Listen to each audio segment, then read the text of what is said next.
Welcome guys, welcome to my English class. I am Aslam Sher Khan.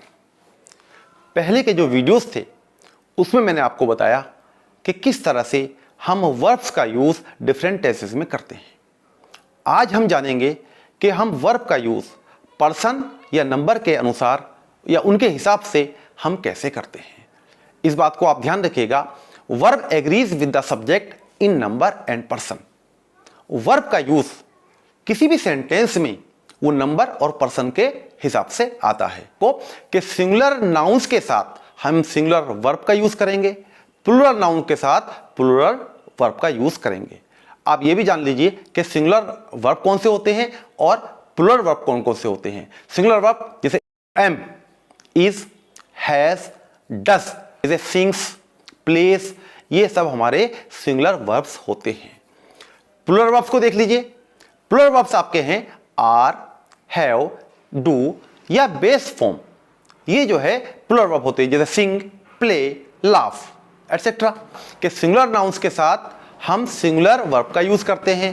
Ram sings a song, the boy is playing. Plural verbs are used with plural nouns.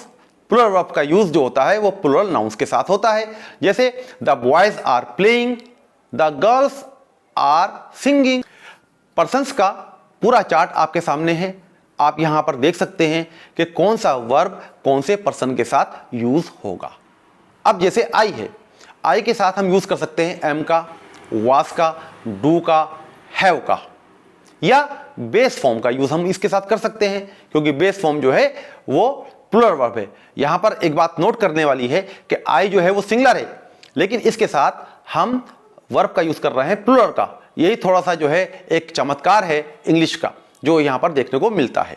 बहरहाल आगे देखिए we के साथ हम are, were, have, do या base form of verb इसका हम use यहां पर कर सकते हैं। इसी तरीके से यू जो सेकंड पर्सन है उसके साथ हम आर, वर, डू, हैव या base form of verb. You singular भी है, प्लूरल भी है, लेकिन उनके साथ वही वर्ब यूज में आएंगे जो मैंने आपको बताए हैं।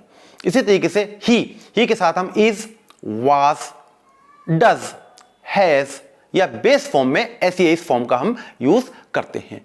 इसी तरीके से शी के साथ भी हम वही रूल अप्लाई करते हैं जो हम ही के साथ करते हैं, यानी कि शी के साथ she is, she was, she has, she does, she sings, इसका यूज हम कर सकते हैं। इसी तरह से दे के साथ हम यूज करेंगे आर का, वर का, डू का, हैव का या बेस फॉर्म का हम यूज इसके साथ करते हैं।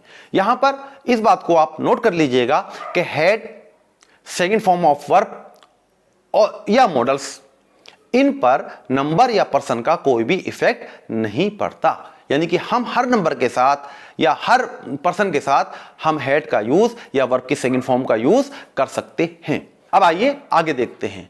ऐसा होता है कि हम कभी कभी हम सब्जेक्ट को पहचान नहीं पाते कि ये सिंगुलर है या प्लूरल है या कौन से नंबर में है, और कभी कभी दो नाउन्स जुड़े हुए होते हैं कनेक्टर से, एंड से हो, बट से हो, not only but also say हो, तो एक कंफ्यूजन क्रिएट हो जाता है। उसी कंफ्यूजन को आज मैं दूर करता हूं आपको कुछ रूल्स को बताकर।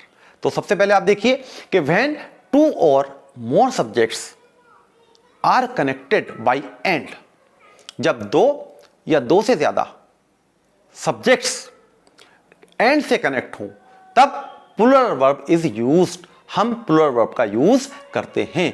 For example, he and his friends have come, Anil and Karim hate each other, you, he and I are friends.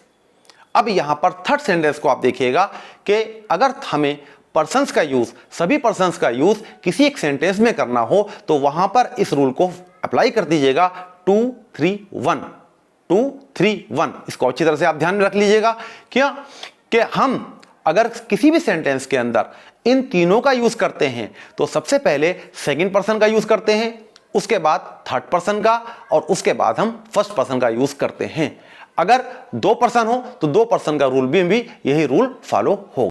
आगे देखिए, when two singular nouns refer to the same person or thing, singular verb is used। जब दो singular nouns एक ही व्यक्ति या एक ही चीज के लिए आते हैं तो हम सिंगुलर वर्ब का यूज करते हैं। For example the singer and dancer is coming, singer और डांसर आ रहे हैं। यहां पर इनका इशारा यह है कि ये सिंगर और डांसर जो है वो दोनों एक ही इंसान हैं। जो सिंगर है वो डांसर है और जो डांसर है वो सिंगर है। इसकी पहचान का तरीका यह है कि हमेशा यहां पर article is used only once. Article का यूज जो है वो फर्स्ट वाले जो सब्जेक्ट है उसके साथ यूज होता है। इसी तरीके से आगे देखिए, the director and producer is है, डायरेक्टर और प्रोड्यूसर यहां है।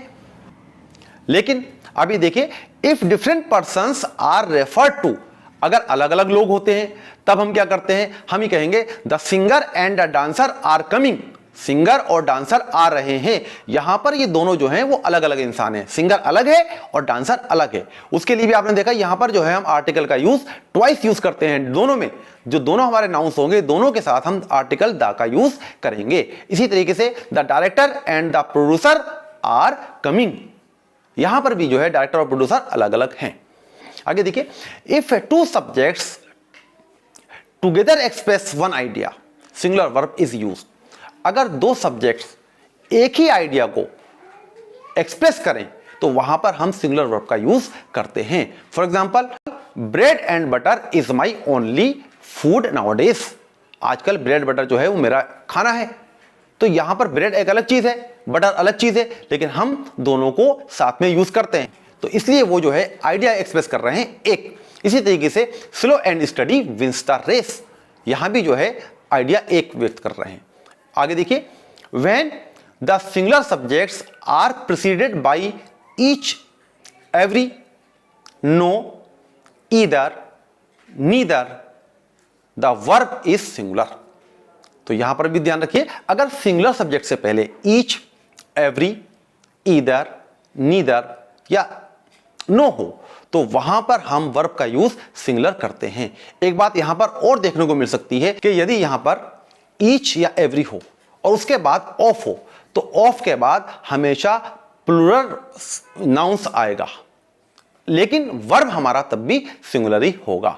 एग्जांपल्स देख लीजिए आप, every man was present, no boy makes a noise, या each of the boys has done the work, neither of the two trains goes to Agra.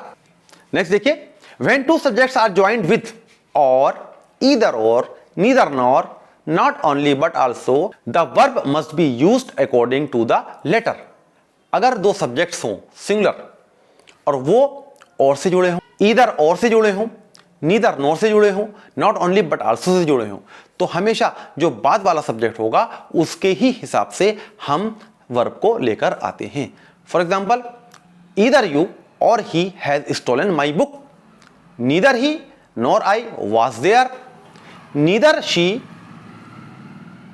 nor her friends have gone, either Arun or his brothers were there, not only you but also your friends are guilty। तो आपने देखा कि बाद वाला जो subject है उसके ही हम हिसाब से वर्ब को लेकर आए। यहां भी इस बात को आप नोट कीजिएगा कि the plural subjects must be placed next to the verb, कि प्लूरल सब्जेक्ट जो है वो बाद में यूज करते हैं, यानी कि वर्ब के हम बिल्कुल पास में यूज करते हैं।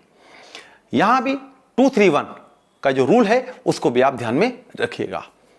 आगे देखते हैं, एक collective noun takes a singular verb when it is thought as a whole. जो कलेक्टिव नाउन होता है जब उसको हम एक ही होल के रूप में, एक ही उसमें समझते हैं, तो वो वहां पर जो है हम सिंगुलर वर्ब का यूज करते हैं। For example, the crew was large, The mob has gathered, the jury has given the judgment।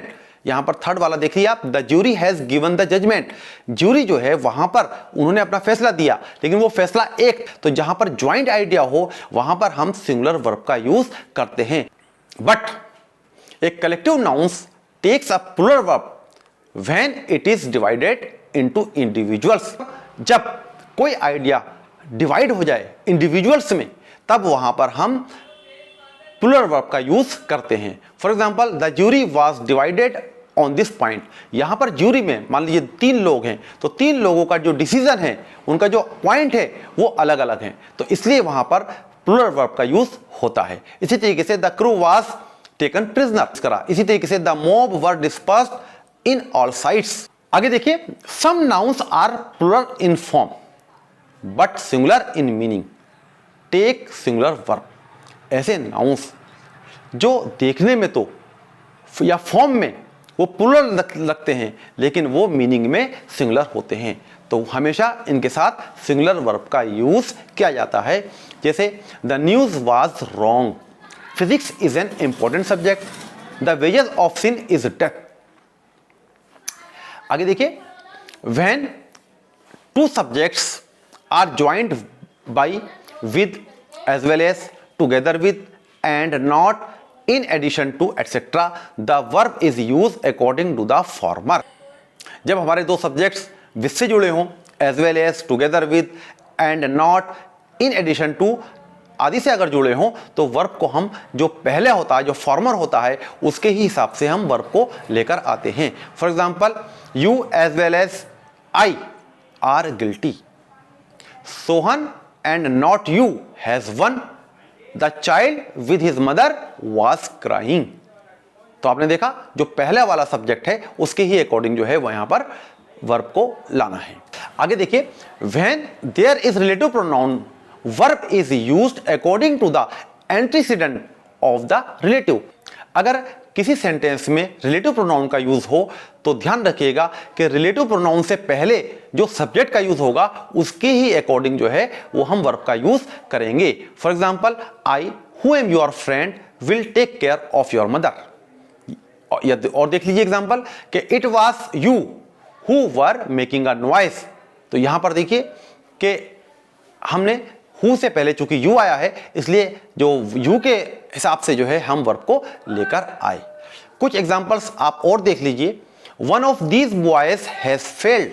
अगर वन का यूज होता है, ऑफ के बाद जो है प्लुरल सब्जेक्ट हो, तब हम सिंगुलर वर्ब को लेकर आते हैं। इसी तरीके से 50 miles is a long distance, अगर कोई दूरी कहीं पर हो तो उसको दिखाने के लिए भी हम सिंगुलर वर्ब का यूज किया जाता है। इसी तरीके से 20 rupees is not a big amount, many a soldier was killed in the battle, a large number of students has passed. लेकिन यहां पर ए लार्ज नंबर के साथ अगर मैं आप ये कहूं कि ए नंबर ऑफ स्टूडेंट्स, तो वहां पर हम सिंगुलर वर्ब का यूज ना करके प्लुरल वर्ब का यूज करेंगे। हम कहेंगे a number of students have passed. या इसी तरीके से I wish I were a king, जहां पर हम एक विश करते हैं किसी के लिए कि काश ऐसा हो जाता, असंभव कोई चीजें होती है, नामुमकिन चीजें होती है, वहां पर हम हमेशा कोई भी हमारा सब्जेक्ट हो सबके साथ हम वर्ब का यूज करते हैं। If he were here he would have helped me, अगर वो यहां होता तो मेरी मदद करता। तो आज हमने देखा कि किस तरह से डिफरेंट वर्ब्स को डिफरेंट सब्जेक्ट्स के साथ यूज किया जाता है। उम्मीद है कि आपको मेरा ये वीडियो पसंद आया होगा और इसलिए मैं आपसे रिक्वेस्ट करता हूं कि आप मेरे इस वीडियो को लाइक और शेयर जरूर कर दीजिएगा ताकि ज्यादा से ज्यादा लोगों को फायदा हो सके। नेक्स्ट वीडियो में मैं आपको एक्टिव और पैसिव वॉइस के बारे में बताऊंगा। इसी के साथ मैं आपसे विदा लेता हूं और मिलता हूं आपसे नेक्स्ट वीडियो में। Thanks for watching.